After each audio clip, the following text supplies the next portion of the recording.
Hello everyone, and welcome to another tutorial in the Go-To Shell series. In this series, we'll discuss tips, tricks, and techniques for shell scripting in 5 minutes or fewer. Before we begin, first, due to its ubiquity and my experience with it, we're going to use Bash, specifically version 4 and higher. Secondly, I'm not perfect, so if you do spot any errors or mistakes on my part, let me know in the comments or by email, and I'll try to get that corrected in the video. Welcome again, everyone. Today's lesson is going to be about the data types and attributes that exist for variables inside of shell. As always, we'll be dealing with Bash. A lot of this is similar though in KSH and in some of the other shells, but we'll take a look.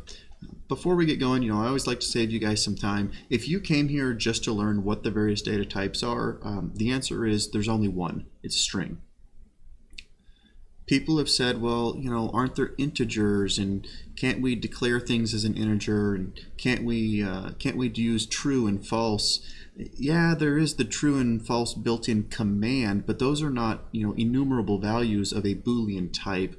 There also really aren't numbers. I'll give you guys a warning before we go ahead and start the timer here.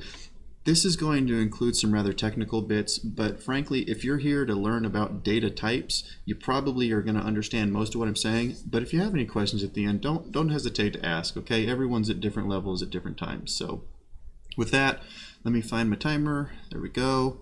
Are we clicking? There we go. Okay. So first of all, let's take a look at a couple of scripts I have written here. The first one is just an example, and I'm going to show you three variables. We have a string var, an integer var, and a float var. In them, I have put a string token, an integer, and a floating point number. I'll go ahead and print these out for you real quick. And it looks like they work the way they were supposed to. We gave it a string formatter, an integer formatter, and then a floating point formatter. It looks like the floating point formatter gave us an extra 0, but that's okay. It's 7 long, 5 decimals.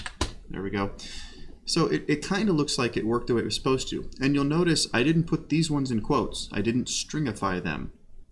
The trick here is that they've already been stringified, meaning they've already been converted to essentially strings for us by Bash.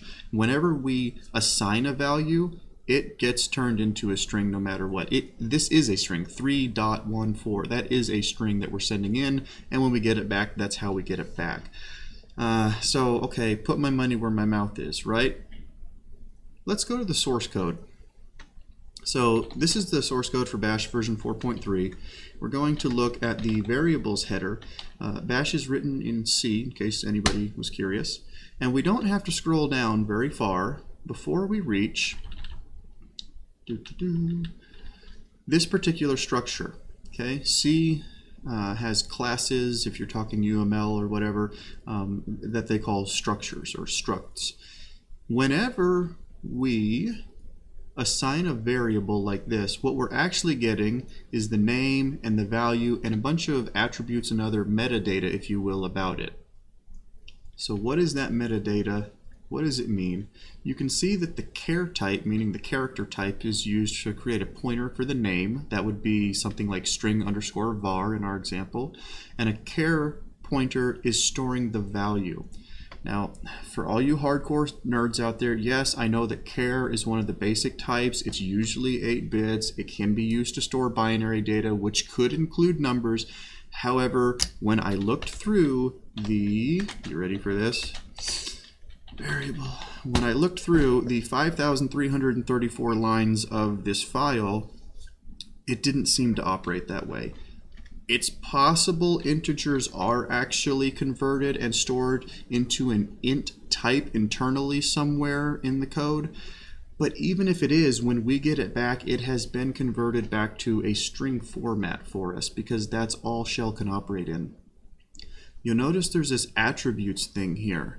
This is going to be very important because this is how Bash pretends to handle numbers. Down here we have a whole bunch of definitions of types of attributes that we can assign to our variables that we create. Is it a function? Is it an array? Is it read-only? Is it an internal representation of an integer? Right? So I told you they're not real numbers, and this this pretty well proves what I'm saying to you. So with that in mind, if they're not really numbers, then what are we dealing with? Let's actually look at some typing. How do we actually create a number? The answer is you can pretend to create a number. So here we have var being set to the number 5. It's still a string. We can do something like this. Instead of doing it that way, we can use this declare keyword, and we can pass -i. There are a whole bunch of things you can pass. These are the attributes. We can pass this and say var equals 5. If we echo that out, oops, and try to run this, we'll see that we do actually get 5. But it hasn't actually given us an integer. This is not an integer. All it has given me is some protection that if I try to assign a string to it going forward, it won't work.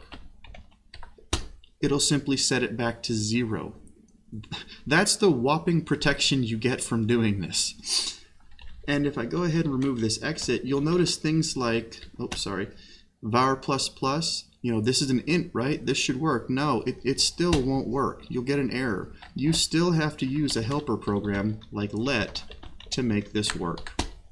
So guys, that's attributes. There are many more of them. Answering your question, there is no floating point, end of story. There is no true integer, end of story. We're out of time for this video. If you want to know more about declare and these attributes, my intention here was to expose that this exists to you. You can use -r to make it read only. You can use -a to explicitly define an array. There are lots of others. Just look at the man page for it. You can also just Google it. It comes up really fast. That's pretty much it. If you have any questions about data types, please let me know. You can give me a thumbs up if you like the video. If you have more questions or felt like there's more to explain or I missed any big pieces, that's fine. But guys, the long and short of it here is Shell doesn't have data typing. Some people have asked me why I didn't include arrays and associative arrays. Those are not data types, those are data structures, and they will hold information. You guessed it, strings. So I will cover arrays and associative arrays in probably separate videos because they're each pretty in depth, but we'll cover those later. Thank you again. Comments, help the users, talk to people, get the word out there. Subscribe, help me get my videos out there and spread the knowledge, make all our sysadmin lives easier.